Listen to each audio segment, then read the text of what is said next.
बहुत समय पहले की बात है। एक नगर के अंदर एक किसान रहता था। उसके 4 पुत्र थे। चारों पुत्र धीरे धीरे बड़े हो रहे थे। किसान के 3 पुत्र तो बुद्धिमान और समझदार थे, लेकिन किसान का सबसे छोटा बेटा कम समझदार और कम अक्ल वाला था। लेकिन उसमें एक विशेषता थी कि वह जितना कम समझदार था, उसका शरीर उतना ही ज्यादा ताकतवर था। वह दिखने में पहलवानों की तरह लगता था। एक बार किसान घर के अंदर बैठा था, तभी उसने सोचा कि मेरे 3 बेटे तो बहुत समझदार हैं, वे किसी न किसी तरह अपना जीवन यापन कर लेंगे, लेकिन यह छोटा लड़का कम बुद्धिमान है। उसकी जीविका की मुझे बहुत चिंता हो रही है। थोड़ी देर सोचने के बाद किसान ने यह निश्चय किया कि क्यों न मैं अपने सबसे छोटे बेटे को पहलवानी सिखा दूं। वैसे भी उसका शरीर पूरी तरह पहलवानों जैसा ही दिखता है। अगले दिन किसान ने अपने बेटे को पहलवानी सीखने के लिए भेज दिया। किसान का बेटा पहलवानी सीखने लगा और वह पहलवानों की तरह अच्छी खुराक भी खाने लगा। किसान का छोटा बेटा बहुत कम समय में एक अच्छा पहलवान बन गया और धीरे धीरे समय बीत गया। कुछ समय बाद किसान ने अपने बड़े तीनों बेटों का विवाह कर दिया। जब विवाह हो गया तो तीनों बहुएं अपने छोटे देवर को देखकर उससे जलने लगीं। वे तीनों आपस में कहने लगीं कि यह देवर कोई काम तो करता नहीं, पूरे दिन बस घर पर बैठकर खाने का काम करता है। हमारे पति पूरे दिन मेहनत करते हैं और यह घर पर बैठकर मौज करता है। इतना कहकर तीनों बहुओं ने अलग होने के लिए झगड़ा शुरू कर दिया। जब किसान ने यह देखा तो उसने मन ही मन सोचा कि अब मुझे छोटे बेटे की भी शादी कर देनी चाहिए। यह सोचकर किसान ने अपने छोटे बेटे का भी जल्द ही विवाह कर दिया। पहलवान की किस्मत ने इतना साथ दिया कि उसकी पत्नी नगर में सबसे सुंदर और बुद्धिमान थी। छोटे बेटे की शादी होने के बाद किसान ने चारों बेटों को अलग अलग कर दिया। अलग होने के बाद किसान के तीनों बेटे तो बहुत बुद्धिमान थे, इसलिए उन्होंने अपने अपने काम में ध्यान देना शुरू कर दिया। लेकिन सबसे छोटे बेटे का तो एक ही काम था, रोज कुश्ती करना और अच्छा अच्छा भोजन करना। इस कारण पहलवान के घर में पैसों की कमी होने लगी। पैसों की कमी के कारण पहलवान की पत्नी उसे डांटने लगी और कहने लगी कि तुम कोई काम तो करते नहीं हो, सारा दिन घर में पड़े रहते हो और तुम्हें खाने के लिए भी अच्छी अच्छी चीजें चाहिए। इस तरह हमारा गुजारा कैसे होगा। इस प्रकार पहलवान की पत्नी उसे पैसा कमाने के लिए कहती रहती थी। क्योंकि वह समझदार थी, उसने सोच विचार कर पहलवान से कहा कि तुम आज राजा के पास जाओ और उनसे कहना कि मुझे आपके पास नौकरी चाहिए। तब पहलवान ने कहा कि यह तुम क्या कह रही हो, मुझे तो कोई काम ही नहीं आता, मुझे तो केवल कुश्ती लड़ना आता है, इसके अलावा मुझे कुछ भी नहीं आता। तो राजा मुझे नौकरी पर क्यों रखेंगे, और अगर किसी तरह रख भी लिया तो मैं राजा के क्या काम आऊंगा। उसकी पत्नी ने कहा, ये सब तुम मुझ पर छोड़ दो, जैसा मैं तुम्हें कहती हूँ वैसा ही करना। थक हार कर पहलवान की पत्नी उसे बार बार पैसा कमाने के लिए कहती रहती थी। वह बहुत समझदार थी।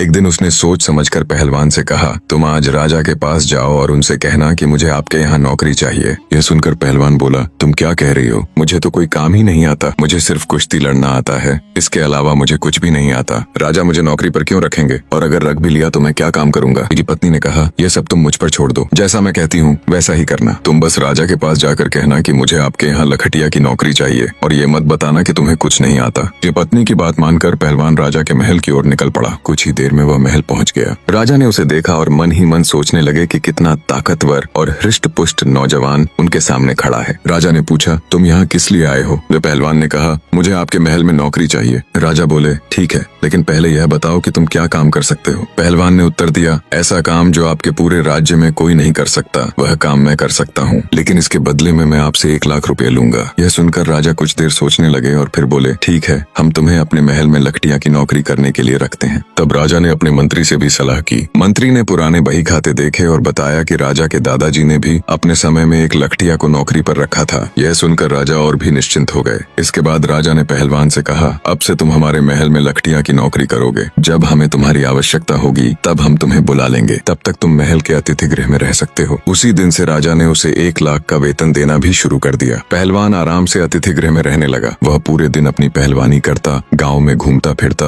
और थक कर महल में आकर सो जाता। धीरे धीरे समय बीतता गया। एक दिन राजा महल में बैठे थे। उन्होंने मंत्री से कहा कि पहलवान को बुलाया जाए। पहलवान के आने पर राजा ने कहा, बहुत समय हो गया है, तुम अपने घर नहीं गए, कुछ दिन के लिए अपने घर होकर आ जाओ, और हम भी तुम्हारा घर देखना चाहते हैं, इसलिए हम भी तुम्हारे साथ चलेंगे। इन राजा की बात मानकर राजा, मंत्री और पहलवान तीनों गाँव की ओर चल पड़े। पहलवान उन्हें अपने घर ले गया। वहाँ पहुंचकर पहलवान की पत्नी ने उनका आदर सत्कार किया और उनके लिए स्वादिष्ट भोजन बनाने लगी। उसने बहुत अच्छा भोजन तैयार किया और उन्हें परोसने लगी। तभी राजा की नजर पहलवान की सुंदर पत्नी पर पड़ी। वह इतनी सुंदर थी कि उसके सामने रानी भी फीकी लगती थी। पहलवान की पत्नी को देखकर राजा सोच में पड़ गए कि इस पहलवान की इतनी सुंदर पत्नी कैसे हो सकती है। भोजन करने के बाद राजा और मंत्री वापस महल लौट गए। राजा को अपने घर आया देख पहलवान की पत्नी ने उन तीनों के लिए स्वादिष्ट भोजन बनाया और अपने हाथों से सबको परोसा। जब वह खाना परोस रही थी तभी राजा की नजर उस पर पड़ गई। पहलवान की पत्नी इतनी सुंदर थी कि उसके सामने रानी भी फीकी लगने लगी। यह देखकर राजा हैरान रह रह गया कि भला पहलवान की पत्नी इतनी सुंदर कैसे हो सकती है। भोजन करने के बाद राजा और मंत्री दोनों अपने महल की ओर लौट गए। महल पहुंचकर राजा ने मंत्री से कहा,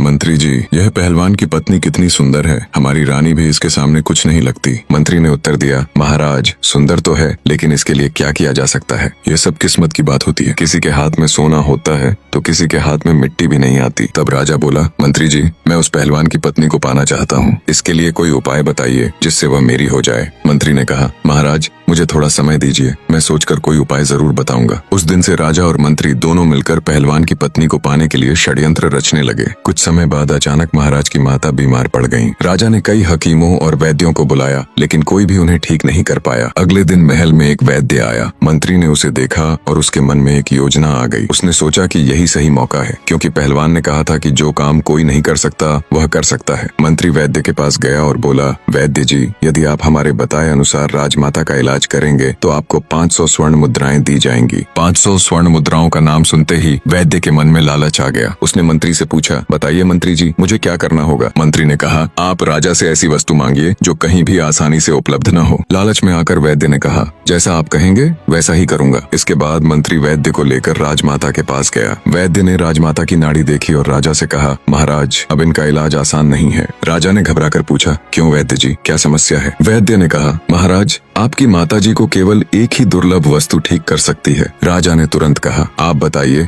मैं वह वस्तु कहीं से भी मंगवा लूंगा। तब वैद्य ने कहा, महाराज, यदि आप 4 उर्विलास मंगवा दें और उनसे तेल निकलवाकर राजमाता की मालिश करवाई जाए तो वे शीघ्र स्वस्थ हो सकती हैं। वैद्य की बात सुनकर राजा सोच में पड़ गया कि आखिर यह दुर्लभ वस्तु कहाँ से लाई जाए। फिर राजा ने मंत्री से पूछा, यह कहाँ मिलते हैं। अब आगे क्या होगा जानने के लिए चैनल को सब्सक्राइब करें और कमेंट में नेक्स्ट पार्ट जरूर लिखें।